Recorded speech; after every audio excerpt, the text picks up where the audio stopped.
This person says that for her it's really hard to accept that we don't have masses, that she feels that the faith of the power of Jesus, like being live in the Eucharist, has gone down. So wouldn't it be a way to heal the world if we can open the churches so we can all worship him and receive God?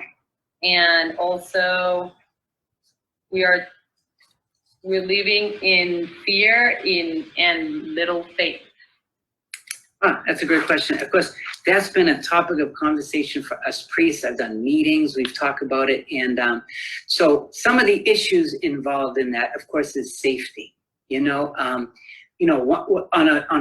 a extreme way, you can say the church is not there to give the Eucharist at all cost, meaning, if it runs into jeopardizing the lives of the very people they want to nourish with God, well, then we have to say, wait a minute, we have to understand that there is a level of safety, of realistic, acknowledgement that this is a pandemic, and we have to, you can't give a Eucharist, if they're dead, we want to make sure we're not the cause of that, and one priest with it can jeopardize the lives of your entire parish. So you can say, well, I want the Eucharist, On the other hand, I look at it like in this time of deprivation, in this time when we have a forced fast of the Eucharist, I do feel like the complacency of some Catholics, I feel like maybe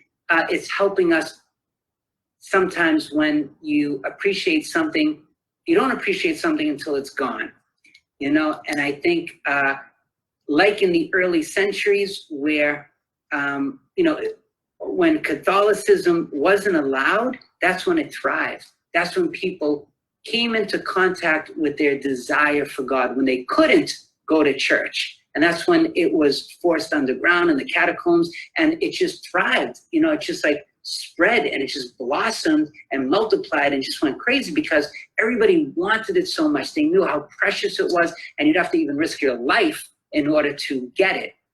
And then what happened was, when it became in 313, I think, with Constantine, that allowed everyone to practice their faith. Well, I should go to church. I don't know, maybe not, and that caused the whole movement for Christianity to go into the desert, where they said, hey, I want to practice my faith. I want to concentrate on God like we used to and have that thing. So to me, that deprivation is actually healthy in some ways because it makes us get in contact with our desire to be nourished by God.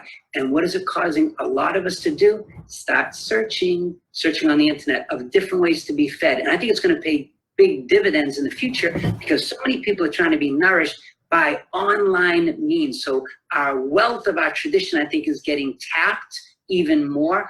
I remember using a beautiful parable about this farmer. It says that when the farmer plants his seed in the ground, first he prays for rain. God, let it rain. So it rains. After it rains, he prays, God, let there be a drought, no rain. Why? That forces the roots that are spread out to dig deeper in search of water. So they go strong. And so if that plant is ever going to grow to any height and be strong and big, it has to have good roots. So that deprivation, that drought, that dryness forces all of those roots to go deeper, deeper, deeper, so that when it grows, it's nice and strong. And I think that can be a beautiful, consequence of this whole crisis, where we're digging deeper into our tradition so we can become more rooted, not only through the Eucharist, through Scripture. Everybody has a Bible at home. How's that doing? Online. There's so many masses you can go to. You can go to masses 24/7. How are we doing with that? Now, I know the Eucharist, yes, but despite it being the source and the summit of our faith, we can be nourished by Lectio Divina, Ignatian meditation, silence. There's a talk. You can go informed, read about the sacraments. There's so many ways to nourish us. Read about a saint. And I think all of that can expand and deepen our ways to feed ourselves, which I think are going to pay great dividends and help us be stronger Catholics in the future, especially if we use those means in the time ahead. And I think a follow-up question was, if Jesus is the, wait, but this is in English. If Jesus is the healer, why do we have him apart? I think they mean if he can heal people, and why, yeah. You know what's ironic? And I'll just give a quick anecdote. Ignatius of Loyola and St. Francis, we talked about both of them. Guess when they had their conversion? During their sicknesses. When I go to the hospital, often the biggest moments of conversion is when we're sick. Why? That's often when we encounter our own mortality.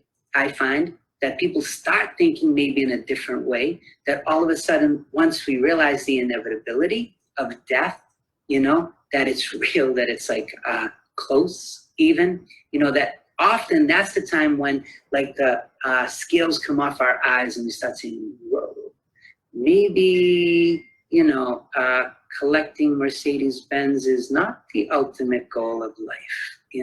Maybe there's something more. Maybe I could be prioritizing myself in a way. And what they never say ever, and in the hospital I went to people, they never say, I wish I had one more hour, one more day to live so I can make $1 million. Never. You know what they say? I wish I could love my wife more. I wish I forgave. I wish I could hold my daughter's hand again. I wish I could have one more minute to talk to this person with love. And all of a sudden we start living in a way. So what does that say? God uses sickness. Nothing goes to waste in the divine economy. God used the greatest sign of that is the cross. God used the cross, the symbol of torture, criminal punishment, to become a sign of salvation. He so tricks Satan. I saw a great meme. It said, Satan saying, I will close all of your churches. And Jesus says, and I will open up all domestic churches, and it'll spread even more. I feel like this whole technology, it's very recent, this Zoom, as far as I know, this connecting us, whatever. Yeah, what it reminds me of? How God used Rome. Rome, if you remember, built all these roads to connect all of Europe, right? For its own purposes, naturally.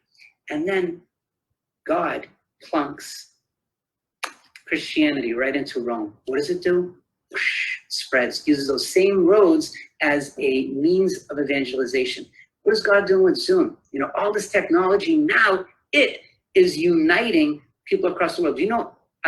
2 nights ago, I did a Chris rosary and a mass for 19 different countries. That wasn't possible. Mm-hmm. Well, that was not possible. What, a year ago, I think? Did we have Zoom? I don't even know. But not in the way we have it now. And imagine that what God can do with that. So did I go on too long for that answer? Sorry.